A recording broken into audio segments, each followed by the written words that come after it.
Welcome, fourth graders, to Chapter 5 of Matilda, Arithmetic.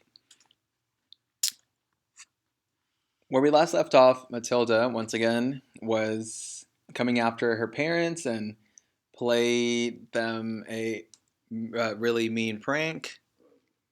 She got her friend's parrots and convinced her parents there was a ghost in the living room. So let's find out what happens next. Make sure to get super comfy, enjoy Chapter 5.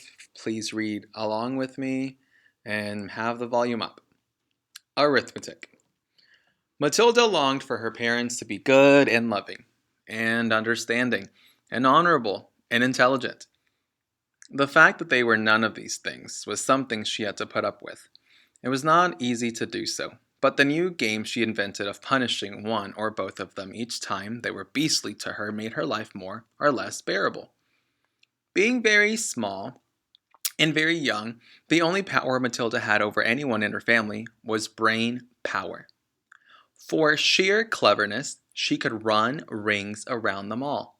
But the fact remained that any 5-year-old girl in any family was always obliged to do as she was told, however asinine the orders might be.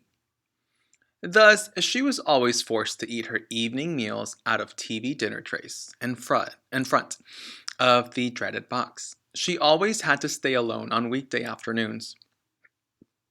And whenever she was told to shut up, she had to shut up. Her safety valve, the thing that prevented her from going around the bend, was the fun of devising and dishing out these splendid punishments. And the lovely thing was that they seemed to work, at any rate for short periods. The father, in particular, became less cocky and unbearable for several days, after receiving a dose of Matilda's magic medicine. The parrot in the chimney affair quite definitely cooled both parents down a lot, and for over a week they were comparatively civil to their small daughter. But alas, this could not last. The next flare-up came one evening in the sitting room. Mr. Wormwood had just returned from work. Matilda and her brother were sitting quietly on the sofa waiting for their mother to bring in the TV dinners on a tray. The television had not yet been switched on. In came Mr. Wormwood in a loud check suit and a yellow tie. The appalling broad orange and green check of the jacket and trousers almost blinded the onlooker. He looked like a low-grade bookmaker dressed up for his daughter's wedding, and he was clearly very pleasant with himself this evening. He sat down in an armchair and rubbed his hands together, and addressed his son in a loud voice. "Well, my boy," he said, "your father's had a most successful day. He is a lot richer tonight than he was this morning. He has sold no less than 5 cars, each one at a tidy profit. Sawdust in the gearboxes, the electric drill on the speedometer cables, a splash of paint here and there, and a few other clever little tricks, and the idiots were all falling over themselves to buy." He fished a bit of paper from his pocket and studied it. "Listen, boy," he said, addressing the son and ignoring Matilda. "Seeing as you'll be going into the business with me one day, you've got to know how to add up the profits you make at the end of each day. Go and get yourself a pad and a pencil, and let's see how clever you are." The son obediently left the room and returned with the writing materials. "Write down these figures," the father said, reading from his bit of paper. "Car number 1 was bought by me for £278 and sold for £1,425. Got that?" The 10-year-old boy wrote the 2 separate accounts down slowly and carefully. "Car number 2," the father went on, "cost me £118 and sold for £760. Got it?" "Yes, Dad," the son said, "I've got that."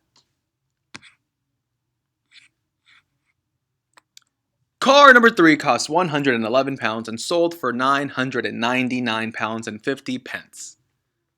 "Say that again," the son said. How much did it sell for?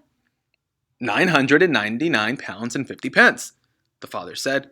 And that, by the way, is another of my nifty little tricks to diddle the customer. Never ask for a big round figure. Always go just below it. Never say 1,000 pounds. Always say 999.50. It sounds much less. But it isn't. Clever, isn't it? Very, the son said. You are brilliant, Dad. Car number 4 cost 86 pounds, a real wreck that was, and sold for 699 pounds 50. Not too fast, the son said, writing the numbers down. Right, I've got it. Car number 5 cost 637 pounds and sold for 1,649.50. You got all those figures written down, son? Yes, Daddy, the boy said, crouching over his pad and carefully writing. Very well, the father said. Now, work out the profit I made on each of the 5 cars and add up the total. Then you'll be able to tell me how much money you, rather brilliant father, made altogether today. That's a lot of sums, the boy said. Of course it's a lot of sums, the father answered. But when you're in big business like I am, you've got to be hot stuff at arithmetic. I've practically got a computer inside my head. It took me less than 10 minutes to work the whole thing out. You mean you did it in your head, Dad? The son asked, goggling. Well, not exactly, the father said. Nobody could do that, but it didn't take me long. When you are finished, tell me what you think my profit was for the day. I've got the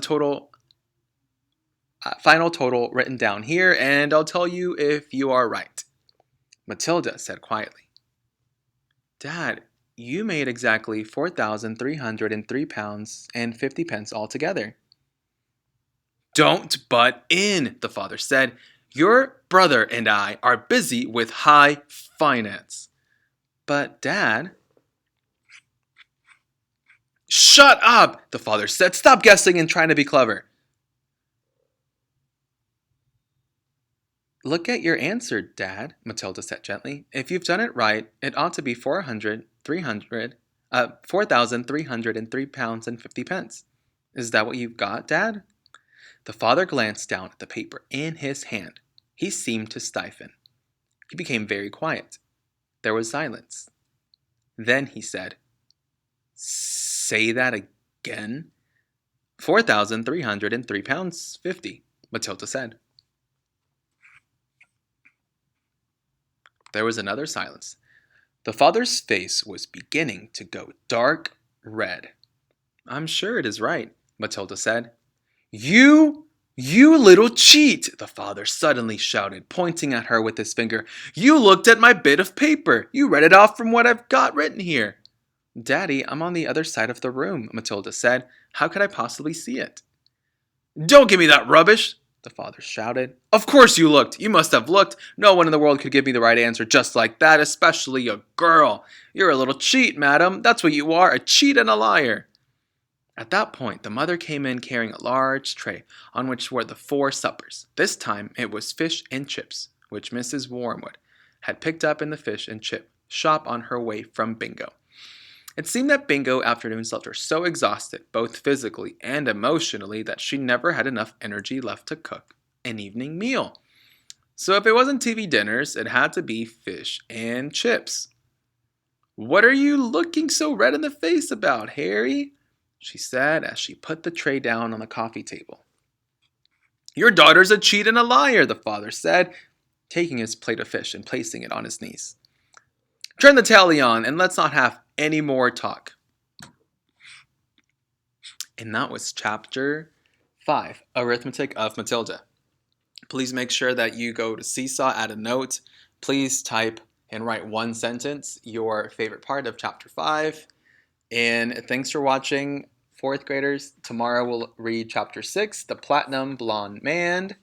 I'm sure you can make a prediction about what's going to happen next chapter based on that title, The Platinum Blonde Man. Thanks for listening and watching, 4th graders.